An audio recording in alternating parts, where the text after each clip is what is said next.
Greetings, fellow travelers, and welcome to the bottom of the world. Today we will take a look at SeaWorld Orlando's Antarctica Empire of the Penguin. This themed area opened on May 24th of 2013 in the Sea of Ice region, replacing the former Penguin Encounter. Empire of the Penguin houses a trackless dark ride, and in my opinion, the best penguinarium that I've seen. Inside, a pre-show introduced us to a newly hatched Gentoo named Puck. After this short video, we would normally follow a path to a junction where we'd pick a mild or wild ride to follow Puck on his journey. However, the ride has not been in operation for some time, so we will bypass and instead take a special look at some penguins up close during the Inside Look event that occasionally happens throughout the year at the park. These Magellanic Penguins reside in the Avian Research Building as the Antarctic habitat is too cold for them. If you are interested in seeing these warm weather penguins on your visit, SeaWorld offers a penguin encounter tour throughout the year for $35 where you can meet these warm weather penguins up close, touch, and get a photo. Another advantage of visiting during the Inside Look events is the opportunity to get an up-close view of the first viewing area of the Penguinarium that's normally only revealed at the finish of the ride.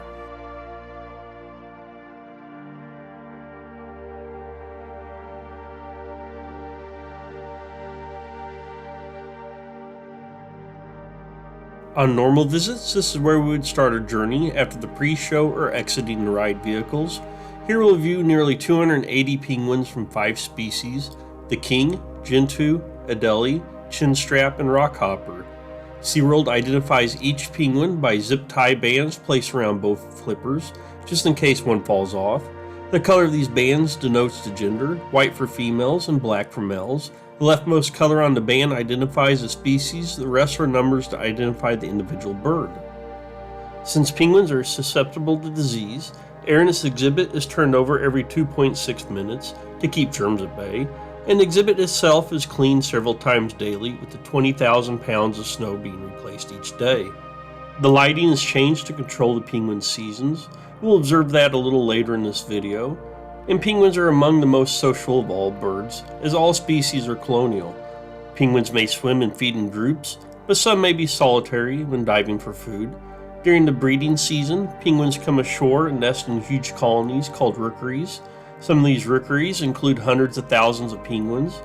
Here at SeaWorld, during mating season, the penguins pair off like they do in the wild, but if a mating pair is too closely related, lays an egg, employees will replace it with a dummy egg. After a while, when the egg doesn't hatch, the pair will eventually leave the egg behind. Penguins communicate by vocalizing and performing physical behaviors called displays. They use many vocal and visual displays to communicate nesting territories and mating information.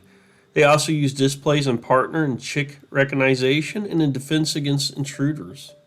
We will often spot them preening their feathers frequently.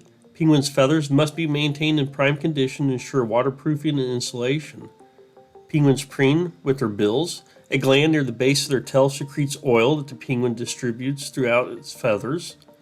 They will also preen for several minutes in the water by rubbing their bodies with their flippers while twisting and turning. On a well-groomed penguin, water rarely touches the skin. Penguins feed at sea, with most feedings occurring 50 to 60 feet from the surface, eating krill, squids, and fish. The different species have slightly different food preferences. They primarily rely on their vision while hunting.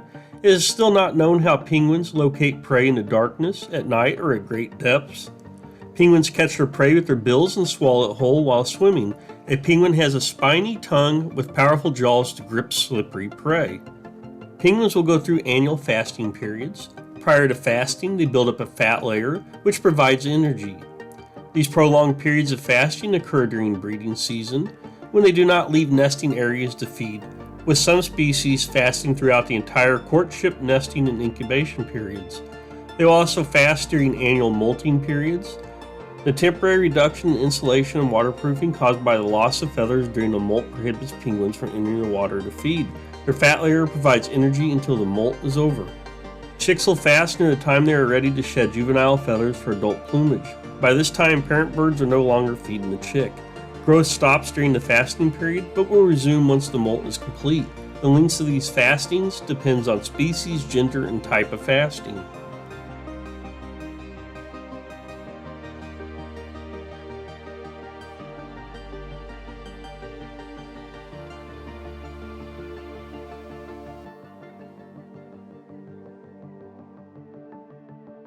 As we leave the main viewing area, we step into the last room of this exhibit, which will give us 3 viewing platforms for a 20-foot glass window, allowing us to see the penguins in their 45-degree Fahrenheit pool from an underwater viewing area. Here we learned that the SeaWorld and Busch Gardens Conservation Fund has sponsored a number of projects for penguins, including Falkland Islands penguin census of the 2005-2006 season. The fund also provided an animal crisis grant in 2010 to assist the Southern African Foundation for the Conservation of Coastal Birds in hand-raising hundreds of abandoned African penguin chicks that would not have survived on their own.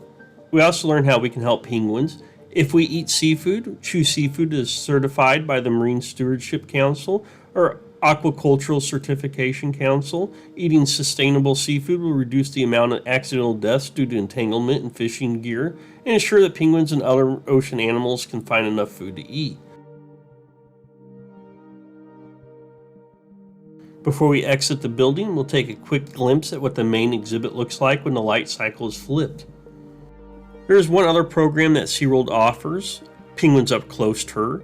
During this adventure at Antarctic Empire of the Penguin, you can meet one of the resident penguins and learn all about their care from one of the animal experts. This tour includes a look behind the scenes. You can get a selfie and touch one of the cold weather penguins, and the cost of this behind the scenes tour is around $65. Outside the main attraction, we'll find that the rest of this 4-acre area is Antarctica themed as well. Glacial Collections is a place to buy a penguin-based souvenir. Expedition Cafe has buildings themed to research stations. Here you can learn facts about what it's like to live in one of those locations. We'll also find penguin carvings of all the different species and where they live, as well as a 50-foot tall entrance archway and glacier-themed walls.